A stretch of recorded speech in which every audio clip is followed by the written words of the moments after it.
Hello friends, welcome to my channel. तर आज मी तुम्हाला कारल्याची एक वेगळी सोप्या पद्धतीने बनणारी कारल्याची भाजी दाखवणार आहे। तर कारल्याची अशी भाजी मला खूप आवडती, तर म्हटलं तुमच्या सोबत ही थोडीशी शेअर करावी। खूप साधी सोपी रेसिपी आहे आणि खायलाही खूप छान लागते। चला तर मग सुरुवात करूया रेसिपीला। तर इथे मी कारली घेतली आहेत आणि कारल्याचे मागचे आणि पुढचे भाग मी असे काढून घेतले आहे। आणि इथे मी दोन्ही कारली एकसंगत अशा प्रकारे कापून घेत आहे। त्यामुळे आपला वेळही वाचतो आणि पटपट होतं। तर हे कारले आपल्याला अशा प्रकारे पातळ कापून घ्यायचे आहेत। तुम्हाला हवे असेल तर तुम्ही या कारल्यातला बियाही काढू शकता, पण मला बिया सोबतच कारलं खायला आवडतं, त्यामुळे मी बिया काढल्या नाहीत। तर आपण अशाच प्रकारे कारल्याच्या पातळ पातळ चकल्या करून घेऊया।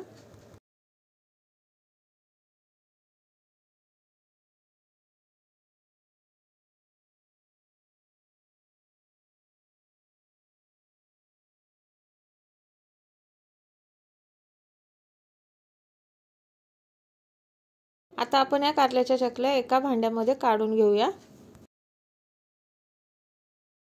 तर मी अशा प्रकारे सर्व कारले चिरून घेतले आहे। आता आपल्याला ह्याच्यामध्ये थोडंसं जास्त 2-3 चमचे असं मीठ टाकायचं आहे आणि आता आपण ह्या हाताने अशा प्रकारे मिक्स करूया, कारण की मीठ टाकल्यामुळे ते कारलं थोडंसं कडू नाही लागत। तोपर्यंत आपण हे बाजूला ठेवूया आणि आता आपण हिरव्या मिरच्या आणि कांदा अशा प्रकारे कट करून घेऊया। मिरच्या आपल्याला अशा कापून घ्यायच्यात, बारीक चिरून घ्यायच्यात।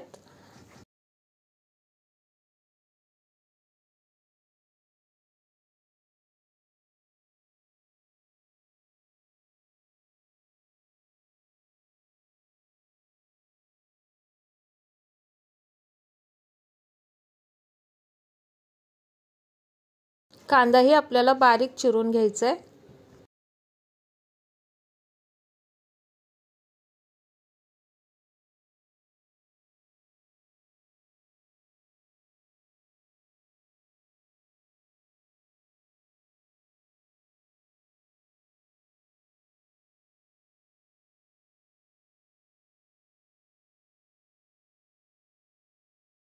तुम्ही बघू शकता कारल्याला आपण मीठ लावून ठेवल्यामुळे कारल्याला कसं पाणी सुटलं आहे। आता आपण ह्याच्यामध्ये पाणी टाकून 3 ते 4 पाण्याने आपण हे कारलं धुवून घ्यायचं आहे, जेणेकरून ह्याचा कडूपणा सगळा निघून जाईल। आता आपण एका कढईमध्ये तेल टाकूया आणि त्या तेलामध्ये ज्या आपण हिरव्या मिरच्या कापल्या होत्या ते टाकून घेऊया आणि थोडंसं हलवल्यानंतर जो आपण कांदा कापला होता तोही आपण त्याच्यामध्ये टाकून घेऊया। आता कांदा आणि मिरची थोडी गोल्डन झाल्यावरती आपण त्याच्यात अर्धा चमचा हळद टाकूया, चवीपुरतं मीठ टाकून घेऊया आणि आता आपण चांगलं याला मिक्स करून घेऊया।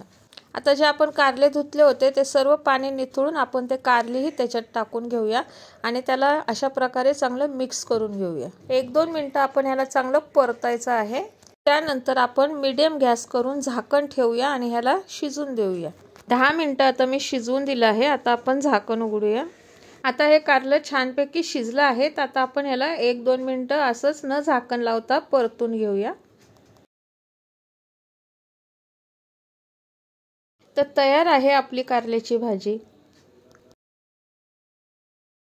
तर तुम्हाला मी चेक करून दाखवते कारलं शिजलंय की नाही। बघा तुम्ही, कारलं छान शिजलं आहे। तर तयार आहे कारल्याची भाजी, झटपट होणारी आणि चवीला अप्रतिम लागणारी। तर तुम्ही ही भाजी घरी नक्की ट्राय करा, खूप कमी साहित्यात बनवून तयार होते। तर तुम्हाला कशी वाटली माझी ही आजची रेसिपी कमेंट करून नक्की सांगा। व्हिडिओला माझ्या लाईक, शेअर आणि सबस्क्राईब करायला विसरू नका। पुन्हा भेटू, तोपर्यंत व्हिडिओ पाहिल्याबद्दल धन्यवाद।